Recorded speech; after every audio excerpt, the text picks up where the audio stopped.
estamos transmitiendo aquí desde el Centro de Estudios en Alta Dirección, ya en el programa Perspectiva Jurídica. El día de hoy nos acompaña la conductora de este programa, la maestra Griselda Montero Gómez, a quien le damos la bienvenida. Bienvenida, maestra, muy buenas tardes. Muchas gracias, muy buenas tardes a todos los que nos sintonizan y nos pueden ver a través de sus dispositivos móviles. Es para nosotros un nuevo proyecto que comienza, este programa que tiene la finalidad de dar a conocer de una manera más clara y sencilla lo que muchas veces los ciudadanos tenemos esas dudas en cuestiones jurídicas. Es por eso que este programa lleva ese nombre de Perspectiva Jurídica. Pero es una perspectiva que va a señalarnos de forma muy sencilla, muy clara, y que todos podamos comprender y entender un nuevo sistema de justicia penal que impera en todo el país a partir del 2016. Le agradezco también poder compartir micrófono con el maestro Elías Carrizales, gran amigo y compañero también de trabajo. Gracias. Muchas gracias, maestra. Pues sí, en efecto, el día de hoy arrancamos con este proyecto de Perspectiva Jurídica. Los días, por ejemplo, el día de hoy corresponde a usted, maestra, dirigir este programa. En la próxima semana me tocará a su servidor, y así estaremos interactuando cada 15 días uno y otro. Efectivamente, bueno, pues en cuanto a la reforma constitucional al sistema de justicia penal, pues bueno, es bien sabido que en el año 2008 se reformó la Constitución, y pues bueno, dio pie a un nuevo sistema de justicia penal. En torno a eso estaremos platicando durante la siguiente hora aquí en este programa de Perspectiva Jurídica, y posteriormente abordaremos algunos temas como las medidas cautelares y la prisión preventiva oficiosa, que es una de las 14 medidas cautelares que el Código Nacional de Procedimientos Penales contempla. Luego entonces, maestra, pues quisiéramos saber un poco más acerca del programa. Su programa Perspectiva Jurídica, bueno, pues abordará todos esos temas respecto del proceso penal. Así es, este programa se va a enfocar específicamente a lo que llamamos materia penal, es decir, todas esas circunstancias que desde la propia Constitución nos señalan, todos esos derechos que existen para el imputado, para la víctima. Poco a poco, a través de los programas, vamos a entender por qué nosotros le llamamos imputado o acusado, o por qué se le da la categoría de víctima o ofendido de un delito. Hay muchas inquietudes, tomando en consideración que nuestro país, lo que más se debate o la mayor preocupación que existe en nuestra sociedad es el tema de seguridad, y va de la mano por la comisión de los hechos delictivos. Es por eso que se da esta inquietud para que nos puedan enviar preguntas y que nosotros podamos ir desarrollando temas de los cuales tengan una mayor duda.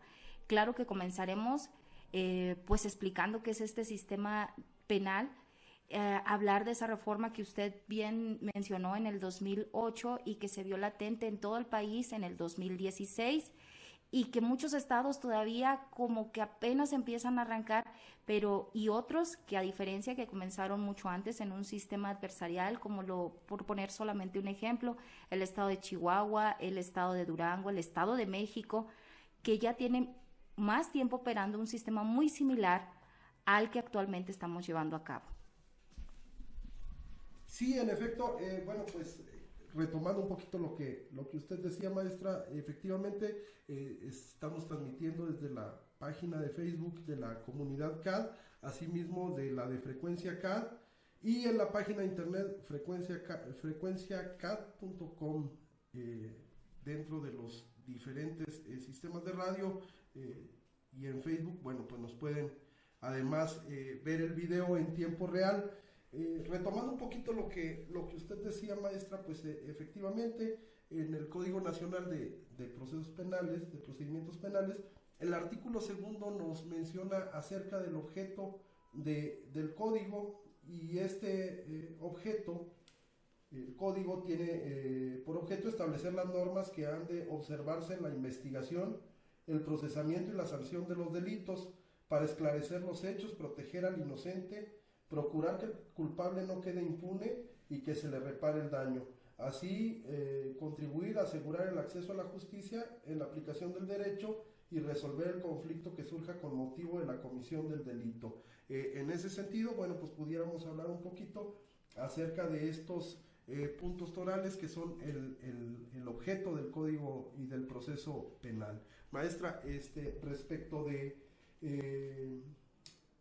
la investigación, el procesamiento y la sanción de los delitos. Si quiere empezamos con el tema de la investigación. Esta reforma constitucional pues propone un nuevo enfoque en cuanto a la investigación del delito. Existe ahora, de acuerdo a esta reforma, una policía encargada de la investigación del delito. Existen policías que tienen capacidades para procesar, y en torno a eso, maestra, pues sabemos de su amplia experiencia que tiene. ¿Nos pudiera hablar un poquito acerca de este proceso de investigación en el nuevo sistema de justicia penal? Gracias. Así es. Haciendo un paréntesis, creo que hablar de la reforma constitucional, aunque viene desde el 2008, es bastante amplia en todos los rubros. Ya he mencionado que en materia de seguridad pública es el que más le preocupa a nuestra sociedad. También la reforma considera esto. De la mano de esa reforma constitucional viene aparejado también el artículo 21 constitucional, que habla que la investigación de los delitos correrá a cargo de las policías y el Ministerio Público.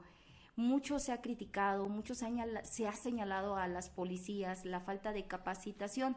Lo cierto es que desde el 2016 se ha implementado arduamente la misma capacitación a los cuerpos de seguridad pública, tanto a nivel federal, estatal, así como municipal. Todo con la intención de colaborar en una investigación del delito. Es decir, en cuanto se tiene conocimiento de un hecho delictivo, puede llevarse a cabo no necesariamente acudir hasta una agencia del Ministerio Público a interponer una denuncia o una querella. Es más, en delitos flagrantes, es decir, cuando se están realizando en ese momento, el poder ver pasar una patrulla de cualquier orden de gobierno, federal, estatal o municipal, el mismo ciudadano puede inclusive solicitar el apoyo o inclusive hacerle una denuncia anónima, es decir, señalando que se está cometiendo un hecho no directamente a él, sino a lo mejor a un vecino, a alguien, o él observó que por una calle donde había circulado había sucedido un hecho delictivo. La policía tiene la obligación inmediata, una vez de que conoce de un hecho probablemente delictuoso, de acudir e inmediatamente realizar actos tendientes a la investigación y esclarecimiento de los hechos. Primero, saber y proteger a las víctimas, y todo ese trabajo que tiene que hacer la policía, que muchas veces nosotros nos imaginamos que a lo mejor ya estamos en un programa de otro país, que debe ser una policía profesional.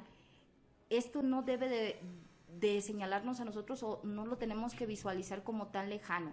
Por el contrario, las policías deben de seguirse actualizando, todo en favor de dar cumplimiento a los objetivos que usted ha señalado, que están contemplados en el artículo 20 constitucional, que es con respecto al esclarecimiento de los hechos. Para llevar a cabo ese esclarecimiento de los hechos, es por eso que demanda una mayor capacitación. Hablar de actos de investigación que la policía, como los que acabo de mencionar, el de poder recibir denuncias anónimas, inclusive sin necesidad que un juez se lo ordene, o que el Ministerio Público como autoridad administrativa inclusive le dé algún oficio. Es una responsabilidad que el policía, en aras de su facultad, puede llevar a cabo.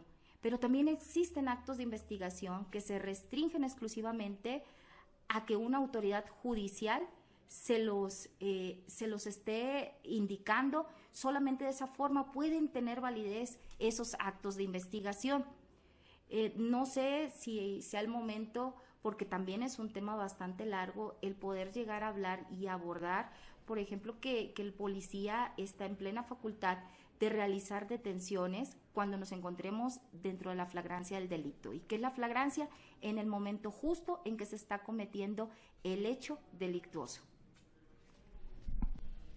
Sí, en efecto, pues sí, existe esta nueva figura del policía de investigación con capacidad de procesar estos escenas o lugares donde se han cometido el hecho que la ley señala como delito. Dentro del proceso de investigación, pues bueno, encontramos esa función policial. Entonces de ahí surge esta importancia, o de ahí viene esta importancia respecto de la capacitación del policía, que el policía tenga las herramientas necesarias para poder procesar, para poder investigar, para poder preservar el lugar del hecho delictivo. Y pues bueno, en razón de eso es que la investigación se convierte en un elemento indispensable dentro del proceso penal y que recobra mucha importancia.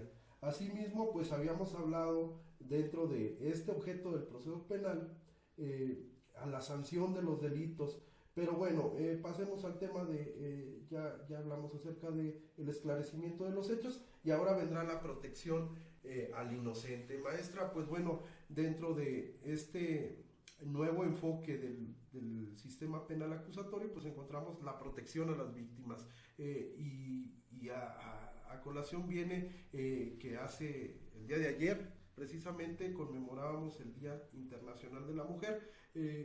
Las mujeres víctimas del delito, maestra, ¿qué pudiéramos hablar acerca de eso dentro de su experiencia como litigante, como abogada postulante, que usted nos pudiera dar un enfoque acerca de la protección de las víctimas y específicamente de las mujeres, de los menores víctimas del delito, maestra? Gracias.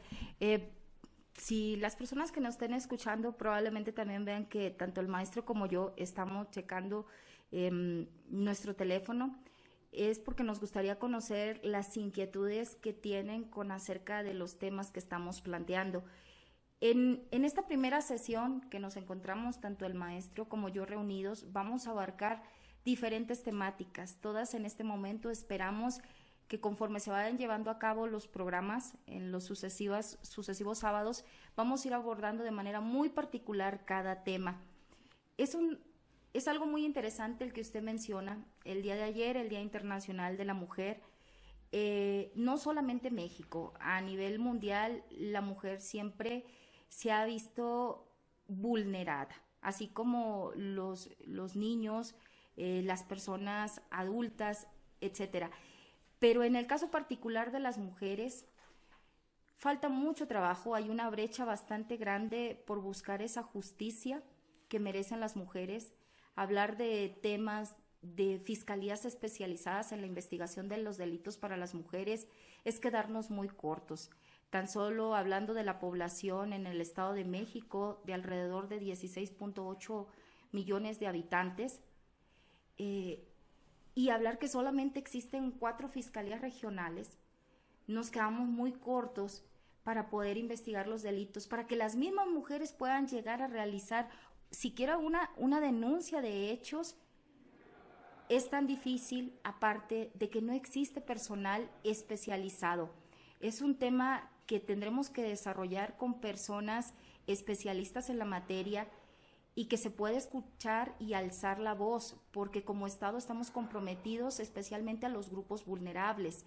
Y en este caso, el hablar del tema de mujeres, el hablar del Estado de México, que fue el primer estado en el país, el 31 de julio del 2015, fue el primer estado alertado en violencia de género y que con ello conllevaba medidas muy específicas para poder darle frente a la alerta de violencia de género, que consiste específicamente, y se puede escuchar a lo mejor de manera burda, pero es que lo que refleja es en el Estado un mensaje de que solo por el hecho de ser mujer puede ser víctima de algún delito y no va a suceder nada, ni se van a esclarecer los hechos, ni se va a sancionar, ni se va a reparar los daños, y más aún, no hemos logrado concretizar como Estado el poder fortalecernos en fiscalías especializadas, en policías especializados en violencia de género, y menos podremos lograr un esclarecimiento de los hechos. Es justo en programas adelante darle prioridad a este tema para que se pueda alcanzar a escuchar un poco nuestra voz y de que no se quede olvidado un tema tan indispensable y un tema que le adolece a toda la ciudadanía, el escuchar de niñas, de jóvenes desaparecidas o de niñas que han sido violentadas inclusive por sus propios padres. Es alarmante. No podemos ser ajenos ni ser apáticos ante una situación que está sucediendo en nuestra sociedad. Pues sí, maestra, efectivamente, por ejemplo, encontramos en el artículo número 108 del Código Nacional de Procedimientos Penales, pues la definición de víctima para los efectos de este código. Dice el artículo: se considera víctima del delito el sujeto pasivo que resiente directamente sobre su persona la situación producida por la conducta delictiva. Y dentro de estos derechos que debemos de garantizar de las víctimas, pues encontramos efectivamente la no repetición de ese hecho victimizante, amén de tener otros derechos consagrados como el acceso a la verdad, el derecho a la verdad, el acceso a la justicia y la reparación del daño. Y bueno, pues en ese sentido, hablar de la reparación integral del daño pues implica una mayor amplitud en cuanto a los derechos de la víctima, incluyendo de no ser revictimizado, puesto que la víctima pues bueno tiene derecho a la asistencia por parte de la autoridad administrativa, de la autoridad ministerial, en cuanto a la protección de su persona. Asimismo encontramos que tiene derecho a esta protección médica en cuanto se presenta ante la sede ministerial. Bueno, pues el Ministerio Público está obligado a garantizar ese acceso a la salud, garantizar su salud y garantizar pues obviamente su integridad. Pasemos siguiendo con la dinámica de poder entender un poco más el artículo 2 del Código Nacional de Procedimientos Penales, de poder abordarlo más ampliamente. Pues bueno, encontramos que además de esclarecer los hechos y de proteger al inocente, procurar que el culpable no quede impune. Para esto, bueno, pues pudiéramos abordar algunos temas respecto de las medidas cautelares. Maestra, son 14 las medidas cautelares que contempla el Código Nacional de Procedimientos Penales. La última opción que tiene el juez de control para dictar esta medida cautelar pues es la de prisión preventiva, recientemente reformada a través del artículo 19 constitucional. Maestra, pues al respecto, ¿cuál sería su comentario? Gracias. Primero dejar un poco claro qué son esas medidas cautelares. Cuando se lleva a cabo o se da inicio a este proceso penal acusatorio, da comienzo con la llamada audiencia inicial. Una vez que la persona que fue detenida en flagrancia del delito o inclusive por algún delito es llamada a sentarse en la audiencia inicial, el agente del Ministerio Público realiza ciertas acciones. Finalmente, cuando es imputada y el juez llega a valorar que efectivamente se dan ciertos elementos que en su momento los podremos abordar más de fondo, señala una vinculación a proceso. Es decir, no está diciendo que sea culpable o que sea inocente, simplemente que se va a dar comienzo a un proceso penal acusatorio como tal. En ese sentido, el juez debe de analizar si por el delito que se ha vinculado o se va a iniciar un proceso penal, es necesario que la persona permanezca en una prisión preventiva o, por el contrario, debe de valorar, garantizar que efectivamente esa persona se siga presentando a la continuación de las demás audiencias, como lo serán en su momento la etapa intermedia o inclusive llegar hasta una etapa de juicio oral. Esas medidas cautelares nos las señala muy claramente el Código Nacional de Procedimientos Penales. Usted, maestro, ha mencionado que son 14 medidas las que se cuentan. La última que es la que nosotros como litigantes siempre tratamos de evitar, que es la de prisión preventiva oficiosa. Porque tomando en consideración el principio de presunción de inocencia, siempre se nos ha manejado: usted es considerado inocente hasta que se demuestre lo contrario. Sin embargo, anteriormente, la Constitución, en el artículo 19 constitucional, segundo párrafo, ya nos hablaba de un catálogo de delitos en los que era una prisión preventiva oficiosa. A diferencia que también hay que distinguir muy bien entre prisión preventiva justificada.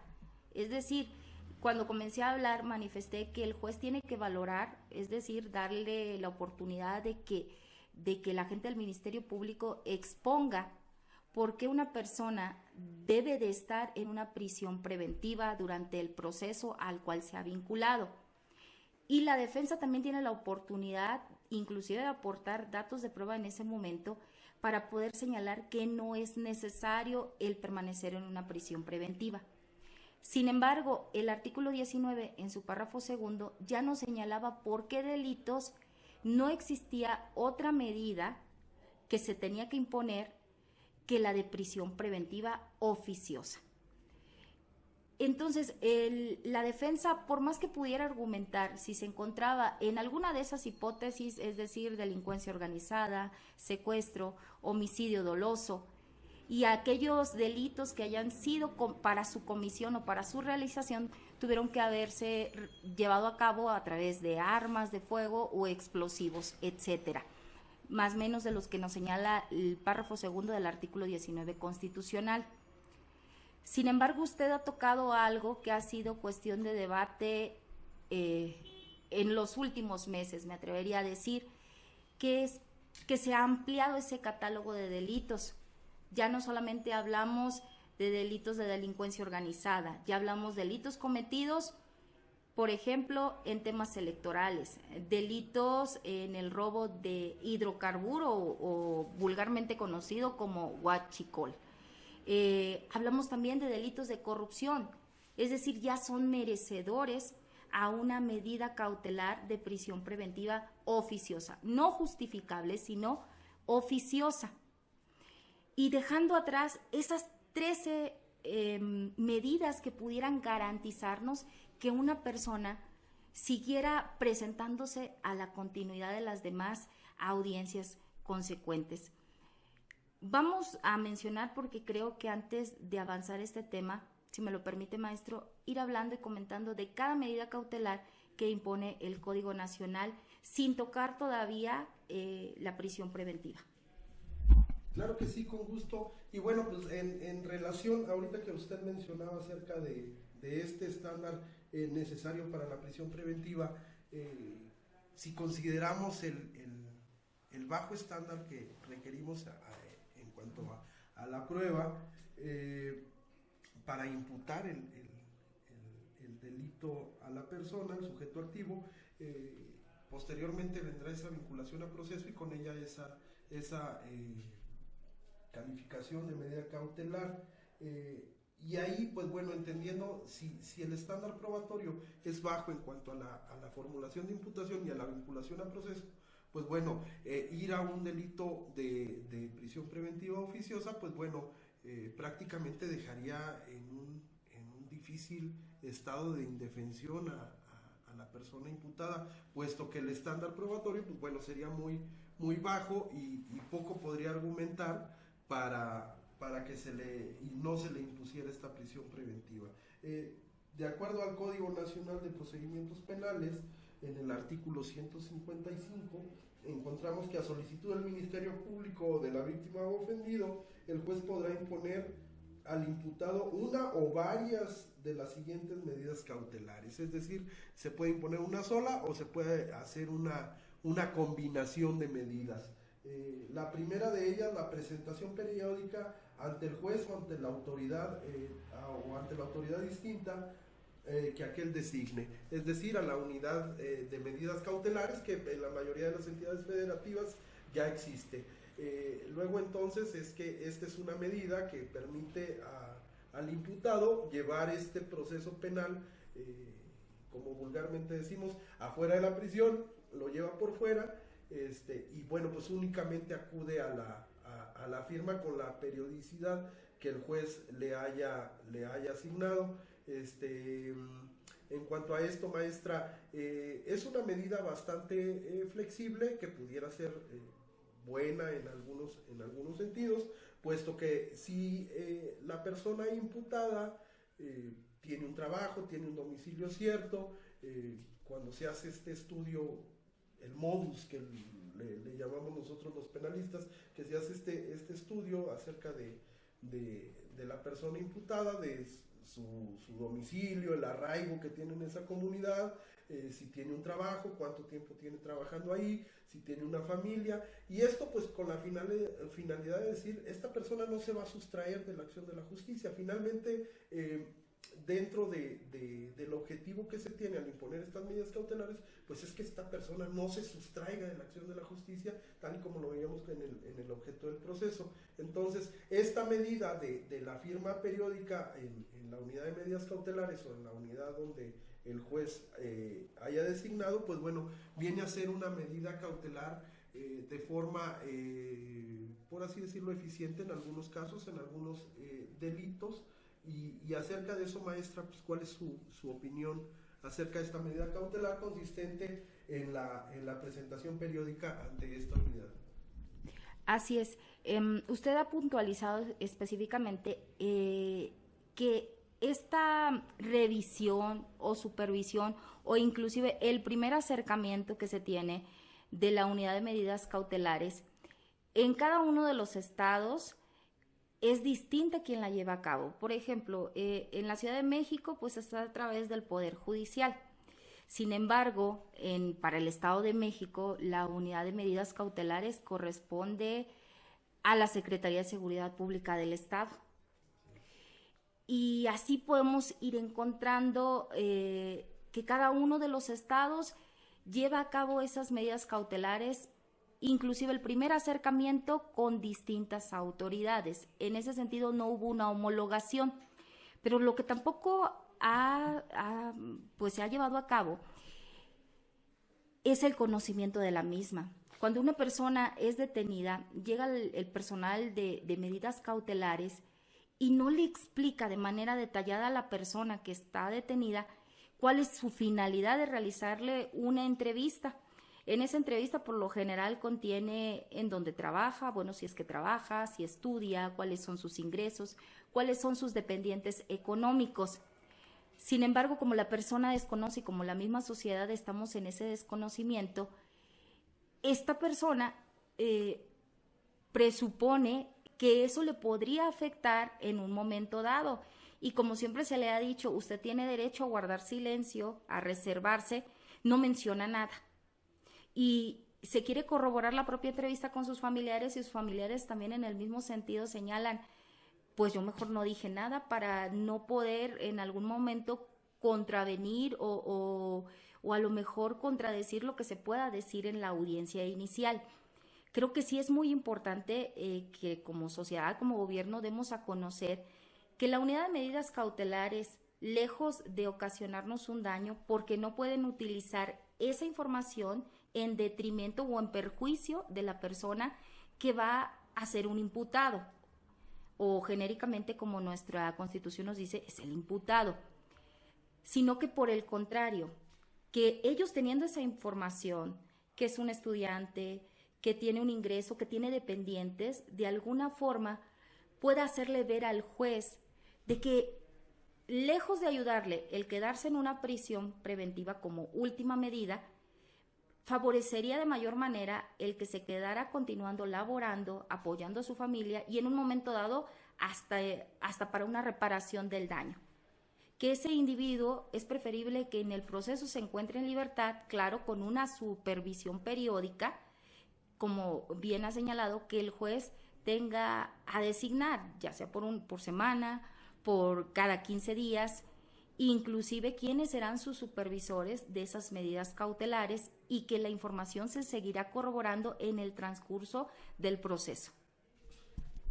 Así es, maestra, pues toca algunos temas muy interesantes y me hizo recordar algunos casos en particular.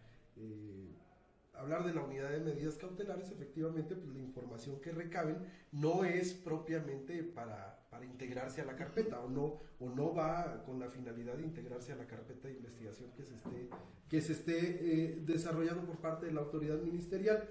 Más bien, precisamente, se trata de establecer cuál es la forma de vida de esa persona y en determinado momento, pues hacerle llegar la información al juez para que se imponga precisamente esta medida cautelar. Le decía, recuerdo algunos casos en los que las personas, precisamente por el desconocimiento que tienen acerca de la función que realiza la unidad de medidas cautelares o el área de medidas cautelares, pues efectivamente omiten información o dan información falsa con el afán, como usted dice, de no perjudicar a la persona. Y pues bueno, esta mentira pues lleva a entender que la persona no se tiene claridad respecto de su domicilio o de su arraigo o de su empleo, y luego entonces es que pues la información que le va a llegar al juez es de que esa persona pues no ni tiene arraigo, ni tiene trabajo, ni tiene un domicilio cierto.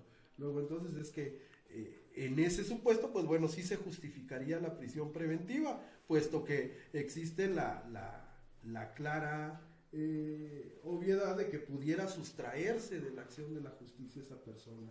Entonces, pues bueno, dentro de eso, los abogados tenemos la obligación de informarles a nuestros clientes acerca de qué es la función que realiza esta unidad o esta área de medidas cautelares y qué son las medidas cautelares. Como usted bien lo ha dicho, maestra, pues efectivamente pueden ser una alternativa para que lleguemos a la finalidad del proceso, llegar a la verdad de los hechos, y sobre eso, bueno, pues que la persona imputada, bueno, si cometió el delito, habrá de ser sancionada en relación a lo que el código sustantivo enmarca, o en su momento, pues será absuelto por la autoridad jurisdiccional.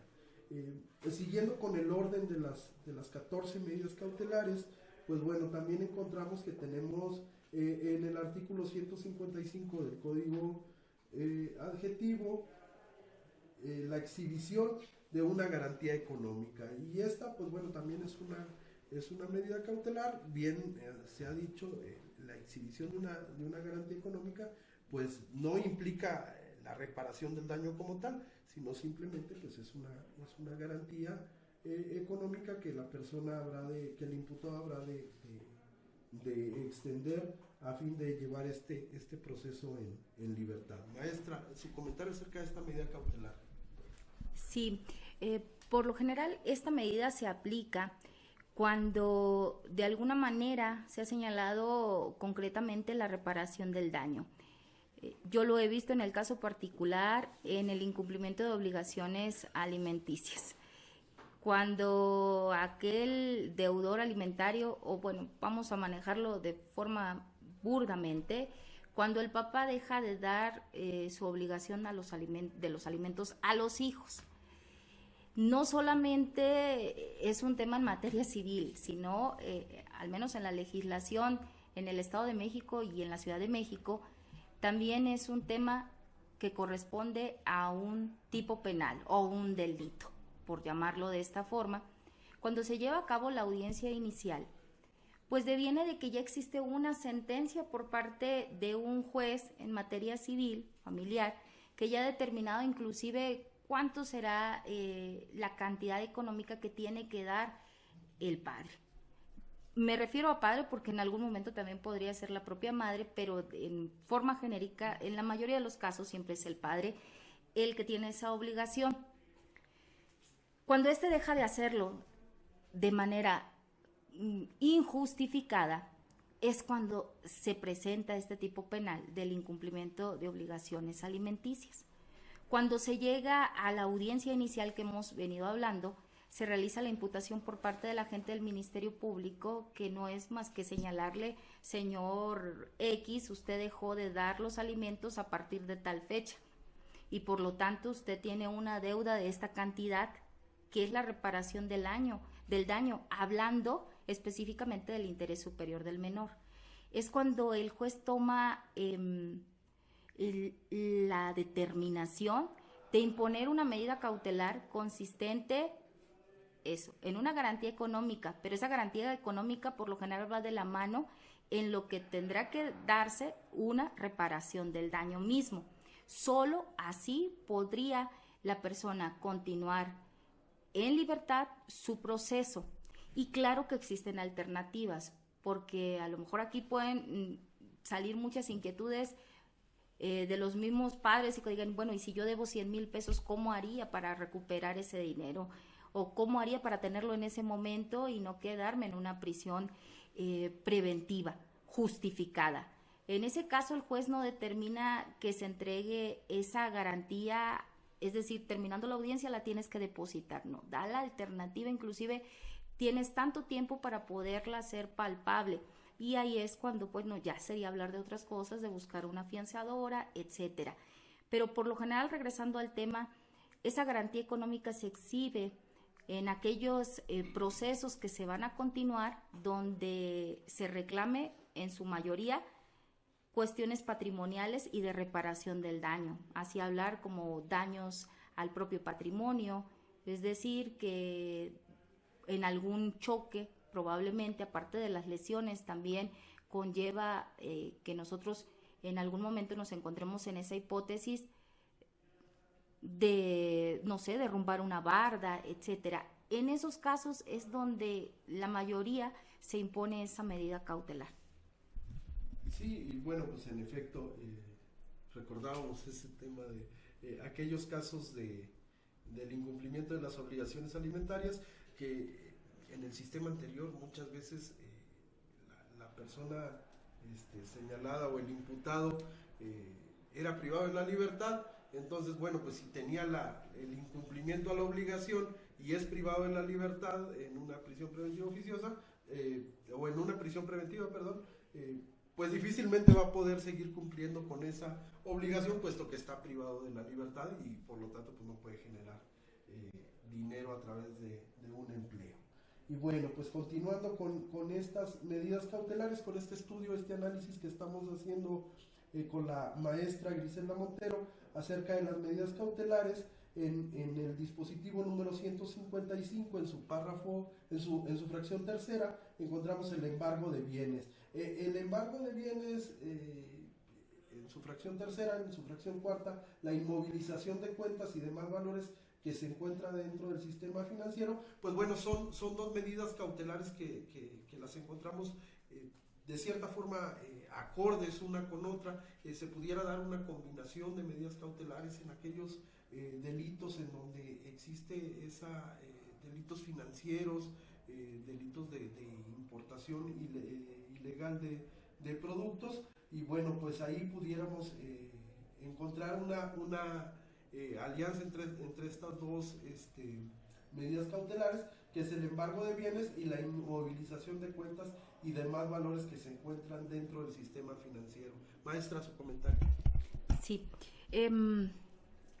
de las que hemos venido planteando, usted bien lo ha mencionado, inclusive el juez no solamente puede acotarse a dictar una sola medida cautelar, sino del cúmulo que estamos señalando de esas 13 medidas, sin tocar la última, que es prisión preventiva, puede utilizar 1, 2, 3, las que él considere necesario para dar cumplimiento, es decir, para que el imputado se vea forzado a seguir presentándose en las demás audiencias que tendrán verificativo lo que señale la autoridad jurisdiccional. Hay muchas y muy interesantes. Lo que ya noto es que ya no nos faltan 20 minutos, maestro. Sí, y digo, ahorita a lo mejor nos faltan 40 sí, temas, ahorita podemos estar, bueno, un poco nerviosos, que aunque en lo particular nosotros sí acudimos a audiencias, estamos acostumbrados siempre a tener las cámaras que son las que graban las audiencias, pero nunca tan cerca. Es más, hasta nos olvidamos que existen. Pero sí hay temas muy interesantes cada vez, como que tocamos un párrafo y entendemos que de ese párrafo bien podríamos hacer un programa tan solo. Yo creo que aquí en las medidas hay que tocar las de protección a víctimas, si usted lo permite, dar continuidad para poder abarcarlas en el tema, por ejemplo, de la violencia de género. Hay diversas que señala, muchas veces pensamos cuando una mujer es violentada, que la que se tiene que ir de la casa es ella. Pero bueno, no lo voy a abordar más, mejor para llevar el orden correspondiente, pero de una manera un poquito más acelerada, y hacer como un pequeño receso donde esas medidas reclamen antes de que se nos vaya el tiempo. Sí, en efecto, pues ya son las 13 horas con 39 minutos. entonces sí, pues estamos próximos a concluir este primer programa de perspectiva jurídica, el cual es conducido por la maestra Griselda Monteros. En esta ocasión, bueno, pues por ser el primer programa, bueno, acudimos a ambos conductores. Por mi parte, yo tengo un programa que será el de la próxima semana, que está denominado Tópicos Penales. Efectivamente, pues vamos a darle un poquito de celeridad al tema para alcanzar a analizar algunas otras medidas cautelares, las cuales, como usted bien dice, pudiéramos hacer uno o dos o más programas de cada una de ellas.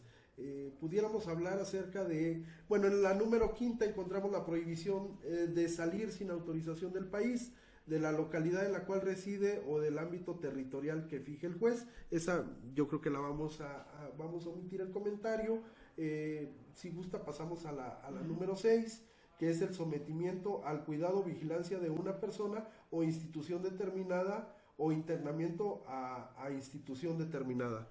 ¿No la brincamos también? Sí, la pudiéramos brincar. Ok, para irnos a la fracción número 7, que es la prohibición de concurrir a determinadas reuniones o acercarse a ciertos lugares. Esta la pudiéramos compaginar con la número 8, con la fracción número 8, que es la prohibición de convivir, acercarse o comunicarse con determinadas personas, con las víctimas o ofendidos o testigos, siempre que no se afecte el derecho de defensa. La número 9, la suspensión inmediata, de la separación inmediata del domicilio. Y yo creo que con estas tres pudiéramos abordar algunos temas más. Así es, como lo comentaba anteriormente, en la mayoría de las ocasiones la víctima es una persona que ya viene a ser vulnerada en alguno de sus derechos, y siempre en el caso específico de las mujeres, ellas creen que cuando son violentadas por su pareja, en la mayoría de los casos, consideran que ellas son las que tendrían en un momento dado que salir de la casa, porque la persona con la que habitan siempre, en lo general, les dicen: esta es mi casa, a lo mejor esta casa la heredé por mis padres, y así la que se tendría que ir eres tú. Y queda en un mayor estado de indefensión al pensar: ¿a dónde voy a ir con mis hijos, sin dinero? Y ahora, esperemos que no se lleve a cabo, ahora sin refugios. Entonces, sin refugios para las mujeres violentadas, ¿a dónde voy a ir? Y es lo que cohíbe a la víctima el poder señalarle ante una autoridad de la violencia que está sufriendo. Sin embargo, es necesario que conozcan que la obligación de irse en un momento dado no es de ella, jamás, sino va a ser del agresor, del victimario. Él es el que tiene que irse del domicilio, no la víctima. Y también va de la mano que no podrá acercarse ni a los lugares que concurre la víctima, en este caso si está trabajando, si va a dejar a los niños a la escuela, en fin, él no puede acercarse, hay que señalarse, ni tampoco puede estarse comunicando con la víctima. Si en algún momento lo llegara a hacer, se restringe, se retira esa medida cautelar, y entonces sí justificamos una prisión preventiva. Hay una justificación en la misma. Si no lleva a cabo de manera cabal la medida cautelar o las medidas cautelares impuestas por el juzgador. Y para tal efecto, la víctima puede hacer del conocimiento a través del Ministerio Público o de su asesor jurídico de la víctima, que es otro tema muy interesante, que también hay que señalar, hacerles del conocimiento que esta persona no ha dado cumplimiento a la medida cautelar impuesta. Y en ese momento, esta persona le es retirada esa medida y entonces ya está sujeta a una prisión preventiva justificada. Además, es necesario hablar que la misma víctima, sin salirse de su domicilio, también puede solicitar medidas, pero medidas tendientes de protección. Es decir, una vez que presenta su denuncia, también le solicita a la gente del Ministerio Público que pueda otorgarle medidas de protección, es decir, que policías estén no las 24 horas afuera de su domicilio, pero sí tener una constante comunicación con ese policía que a lo mejor es el que su cuadrante es por donde él comúnmente está vigilando, circulando, inclusive no tiene el teléfono de una guardia de la policía, sino el teléfono del policía. En todo momento ya se puede comunicar, incluso dan vueltas muy cercanas a su domicilio para verificar efectivamente que el agresor no haya regresado al mismo. Entonces sí hay medidas de protección a las víctimas, y este código y esta reforma que hablamos desde el 2008 podemos ver que sí se enfoca a las víctimas. Creo que lo que hace falta es mayor conocimiento de los derechos que le asisten. Es en lo que se tiene que trabajar, que sepa la víctima que no está sola, que tiene suficientes elementos jurídicos de protección. Efectivamente, maestra, pues sí, retomando un poquito el tema, existe esta protección por parte de la autoridad ministerial y del Estado en sí para las víctimas. Dentro de lo que platicábamos acerca del derecho que tienen las víctimas, pues efectivamente es esa no repetición de los hechos delictivos. En ese sentido, cobra realce lo que usted menciona respecto de estas medidas cautelares de la separación del domicilio del sujeto activo, es decir, del agresor. El agresor tendrá que salir de ese domicilio y con eso proteger no solo a las víctimas, sino también pues a los eventuales testigos que pudiera existir. En cuanto se vulnera esa protección que el Estado está dando a las víctimas o a los testigos, pues bueno, es que puede dar pie a esa prisión preventiva en el sentido de justificarse, es decir, no en un orden oficioso, sino más bien en la justificación por esa conducta que ha desplegado el imputado. Luego entonces es que sí pudiera revocarse esta combinación de medidas cautelares y pues dar pie ahora sí a la prisión preventiva, pero en un carácter justificado. Siguiendo con el orden de las fracciones del artículo 155 del Código Nacional de Procedimientos Penales respecto de las medidas cautelares, encontramos la suspensión temporal en el ejercicio del cargo cuando se le atribuye un delito cometido por servidores públicos. Maestra, pues en ese sentido hay muchos supuestos que se pueden dar respecto de delitos cometidos por servidores públicos. Quisiera abordar un poquito más el tema o nos pasamos ya directo a la otra por razones de tiempo. Sí. Vamos a ver la número 9.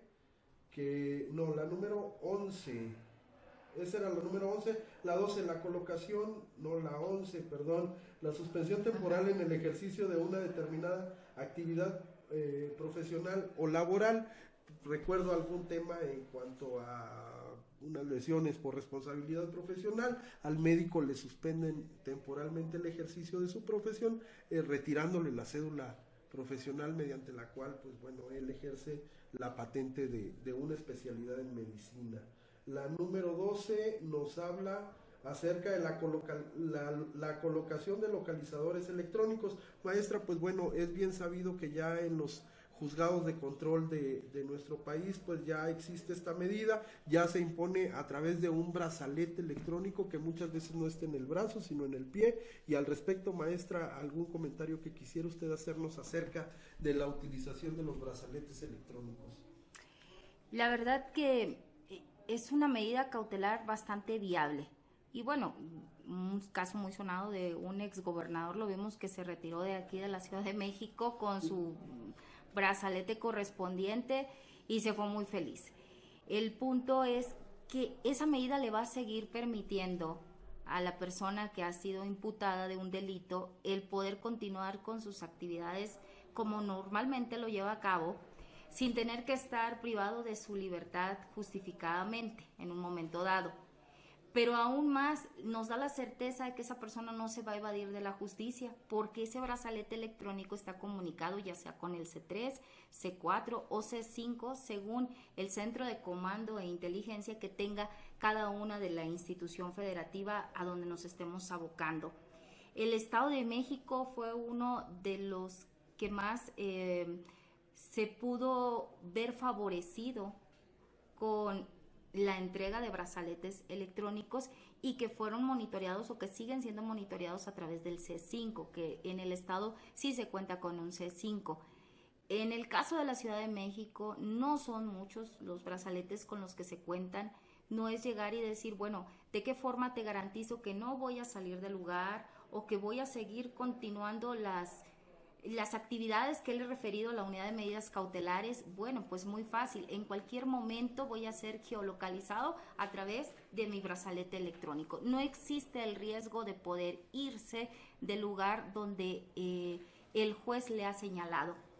Si en un momento dado el imputado quisiera salir del radio o donde ha sido señalado que debe permanecer, va a mandar una alerta al C5, C4, C3, según sea el caso, para advertir que ese brazalete electrónico ha salido del radio de su competencia, y por lo tanto inmediatamente se abocarán a encontrar a la persona, al imputado, que no ha dado cumplimiento con la medida cautelar. Me parece algo bastante favorable, porque con eso efectivamente se garantiza que la persona, o en un momento donde se puede localizar, porque es muy difícil el poder retirar un brazalete electrónico. Efectivamente, pues es una de las medidas contempladas dentro del dispositivo número 155 de la ley adjetiva, y bueno, pues en la fracción 14, en la fracción 13, encontramos el resguardo en su propio domicilio, con las modalidades que el juez disponga, y pues por último la fracción número 14, que es la prisión preventiva que hemos estado hablando. La prisión preventiva se refiere a que la persona, una vez que se le ha imputado el delito, va a ser vinculado a proceso. Una vez que se le ha vinculado, se le dictará una medida cautelar, y de acuerdo a lo que usted señalaba, maestra, en el análisis del artículo 19 constitucional, segundo párrafo, pues encontramos el catálogo de delitos por los cuales el juez va a imponer esa medida cautelar de forma oficiosa, es decir, sin mayor debate, sin mayor aclaración. Bueno, pues corresponde imponer esa medida cautelar. Recientemente reformado el artículo 19 constitucional para ampliar ese catálogo a los delitos, algunos delitos electorales, al delito de huachicol, como ya lo habíamos dicho, y algunos otros. Maestra, respecto de la prisión preventiva oficiosa, hay quien dice, no, la prisión preventiva oficiosa no es justicia, incluso lo asemejan a una pena anticipada que sufre la persona que está privada de la libertad, aun cuando no se le ha dictado sentencia, pues bueno, ya permanece.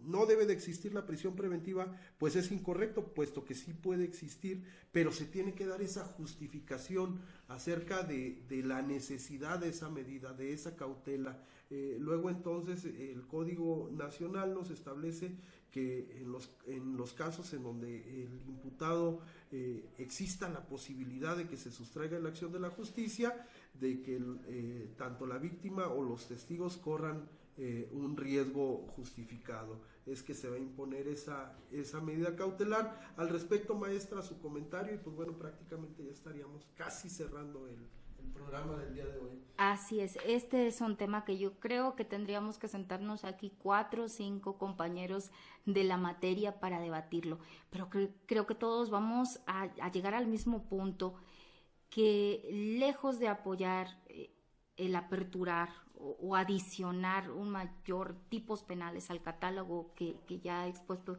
en el artículo 19 constitucional, párrafo segundo, no apoya. Hay estudios que en su momento nosotros, cuando nos toque esa mesa, yo creo, de diálogo, podremos ir señalando que los estudios demuestran que es totalmente lo contrario. México, desde el 2011, ha querido ser un país garante. Efectivamente, cuando nace el Código Nacional, acabamos de señalar más de 13 medidas cautelares que pudieran garantizarnos que efectivamente esa persona pueda seguir compareciendo en sus demás audiencias. También al principio usted mencionó, maestro, que existe un mínimo estándar probatorio para una vinculación a proceso. Vamos, ni siquiera hablamos de una acreditación del delito, nada, solamente hablamos de un hecho con apariencia de delito, de una probable responsabilidad para que una persona sea vinculada.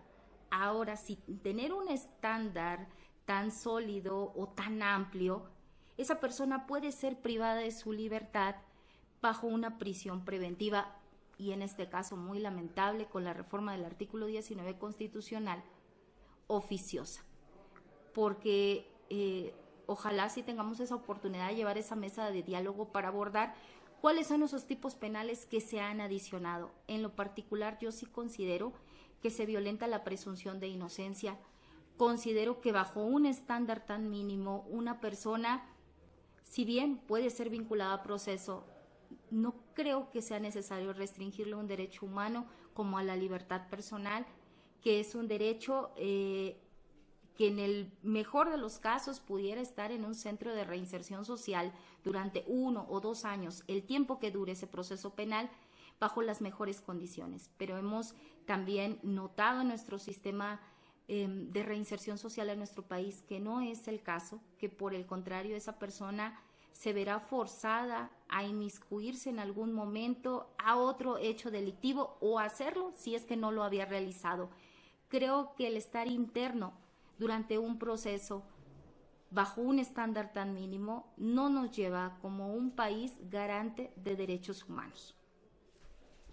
Muchas gracias, maestra, y pues bueno, ya estamos concluyendo. Agradecemos mucho la atención a todas las personas que a través de las diferentes plataformas siguen este programa de Perspectiva Jurídica, en donde la titular es la maestra Griselda Montero. Pues les agradecemos infinitamente su atención. La próxima semana me va a corresponder a mí con el programa Tópicos Penales, y pues bueno, en lo sucesivo sí, pues tomaría la palabra, la invitación respecto de que pudiéramos elaborar una mesa de diálogo acerca de la prisión preventiva. Muchísimas gracias por su atención, maestra, muchísimas gracias.